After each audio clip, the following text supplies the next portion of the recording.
ಶ್ರೀ ಸಾಯಿ ಧ್ಯಾನ ಮಂದಿರದ ಆವರಣದಲ್ಲಿ ಶ್ರೀ ಶನಿ ದೇವರ ಪ್ರತಿಷ್ಠಾಪನಾ ಕಾರ್ಯ, ಭಕ್ತಿ ಸೇವೆಗೆ ಧರ್ಮದರ್ಶಿಗಳ ಕರೆ.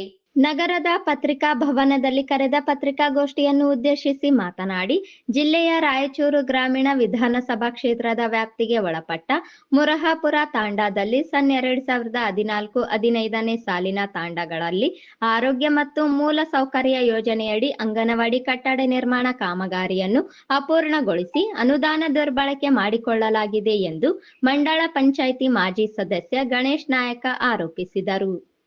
ರಾಯಚೂರು ವಿಧಾನಸಭಾ ಕ್ಷೇತ್ರದ ವ್ಯಾಪ್ತಿಗೆ ಒಳಪಟ್ಟು ಕಂದಾಯೇತರ ಮರಹಾಪುರ ತಾಂಡಕ್ಕೆ ಸನ್ 2014-15ನೇ ಸಾಲಿನ ತಾಂಡಗಳಲ್ಲಿ ಆರೋಗ್ಯ ಮತ್ತು ಶೈಕ್ಷಣಿಕ ಸೌಕರ್ಯ ಯೋಜನೆಯಡಿ ಅಂಗನವಾಡಿ ಕಟ್ಟಡ ನಿರ್ಮಾಣ ಕಾಮಗಾರಿಗಳ ತಾಂಡ ಅಭಿವೃದ್ಧಿ ನಿಗಮ ನಿಯಮಿತದಿಂದ ಒಟ್ಟು ಮೊತ್ತ 10 ಲಕ್ಷ ರೂಪಾಯಿಗಳಲ್ಲಿ ಶೇಕಡ 50ರಷ್ಟು ಅನುದಾನ 5 ಲಕ್ಷ ಬಿಡುಗಡೆಗೊಳಿಸಿರುತ್ತಾರೆ. ಕಾಮಗಾರಿ ನಿರ್ವಹಣೆ ಹೊಂದಿರುವ ಅನುಷ್ಠಾನ ಇಲಾಖೆಯವರು 2014-15ನೇ ಸಾಲಿನಲ್ಲಿ ಮಾಡದೆ ಕಳಪೆ ಮಟ್ಟದಲ್ಲಿ ಕಾಮಗಾರಿ ಮಾಡಿ ತಾಂಡ ಅಭಿವೃದ್ಧಿ ನಿಗಮದಿಂದ ಹಣವನ್ನು ಎತ್ತುವಳಿ ಮಾಡಿ ಹಣ ದುರುಪಯೋಗ ಮಾಡಿಕೊಂಡಿದ್ದಾರೆ ಎಂದು ಆರೋಪಿಸಿರುವ ಅವರು, ಈ ಕುರಿತು ತನಿಖೆಗೆ ಆದೇಶಿಸಿ ತಪ್ಪಿತಸ್ಥರನ್ನು ಸೇವೆಯಿಂದ ಅಮಾನತುಗೊಳಿಸಬೇಕು ಹಾಗೂ ಅಂಗನವಾಡಿ ಕಟ್ಟಡ ಕಾಮಗಾರಿ ಪೂರ್ಣಗೊಳಿಸಬೇಕು ಎಂದು ಆಗ್ರಹಿಸಿದರು.